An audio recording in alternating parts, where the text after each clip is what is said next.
Dans Marc 11, 19, nous est relatée la visite suivante, la 6e du Seigneur Jésus à Béthanie. Après avoir chassé les gens du temple, au verset 15 à 17, notre Seigneur est de retour dans la ville. Cela avait été une très rude tâche pour le Seigneur Jésus-Christ. Il avait montré de l'amour et de la compassion à tout le peuple. Mais parce qu'il n'avait pas accepté, il devait être jugé. Il avait renversé les tables et avait chassé les gens avec un fouet. Il se sentait très triste et retourné à Béthanie où il trouverait repos et satisfaction. À Jérusalem, ce n'était que chacun reproche et peine, mais à Béthanie, il savait qu'il y avait un petit groupe qui lui donnerait un réel repos et de la satisfaction. Parfois, nous nous sentons très fatigués, épuisés et seuls, et parce que nous savons que nous ne pouvons pas partager ce chagrin, cette peine et ces fardeaux avec d'autres gens ou avec nos voisins, nous voulons aller à la maison où nous pourrons les partager avec nos parents, notre épouse ou notre famille.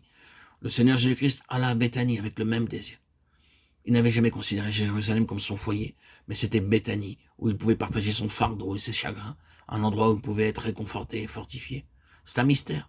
Le Seigneur Jésus, notre Créateur, cherchant du réconfort auprès de son peuple, il montrait que lui aussi désirait être réconforté comme nous voulons l'être.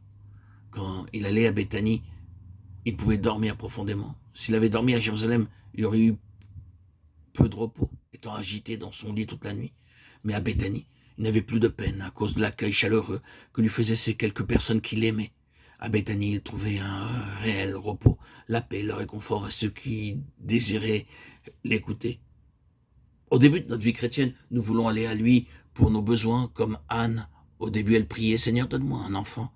Elle n'avait pas compris le besoin du Seigneur. 1 Samuel 1:11. Elle pensait d'abord à son propre besoin. Elle disait, Seigneur, enlève mon opprobre et ma stérilité.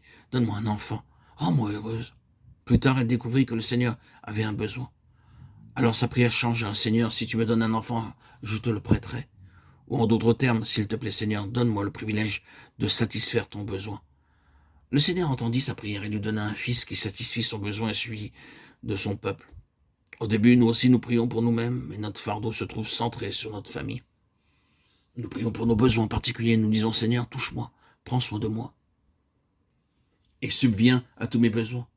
Mais plus tard, nous découvrons quel est le besoin de Dieu.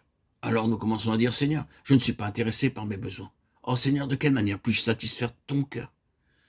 Y a-t-il quelque chose de particulier, Seigneur, que je puisse faire pour te plaire et te satisfaire toi, et te donner du réconfort et du repos?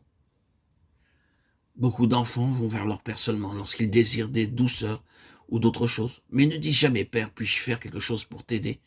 Tu sembles si fatigué et si triste, puis-je faire quelque chose pour alléger ton fardeau? Il y en a très peu de ce genre. Toutefois, il y a des enfants qui regardent le visage de leur père ou de leur mère et disent, toi, repose-toi, je ferai tout le travail. C'est la bonne attitude. Dites-vous maintenant, Seigneur, dis-moi, de quelle manière je peux te plaire et te donner du réconfort et du repos? Il répondra à ceux qui l'interrogent, il nous dira ce qu'il demande, comme il le fit pour ceux de Béthanie, qui lui apportèrent satisfaction, réconfort, repos et paix. Si nous voulons croître spirituellement, notre attitude quotidienne sera, Seigneur, je ne m'intéresse pas à mes problèmes ou à mes besoins, quels qu'ils soient. Que veux-tu que je fasse? Aller quelque part, visiter ou aider quelqu'un? Y a-t-il quelque chose que je puisse faire selon ta volonté parfaite, qui te donnera plus de joie, de bonheur et de paix? Alors il vous dira où aller et que faire. C'est une merveilleuse chose d'obéir à Dieu. Et la manière dont il nous aide à obéir à sa volonté est aussi merveilleuse. Alors, il arrivera qu'automatiquement, et sans rien demander, le Seigneur nous secourra et pourvoira à nos besoins.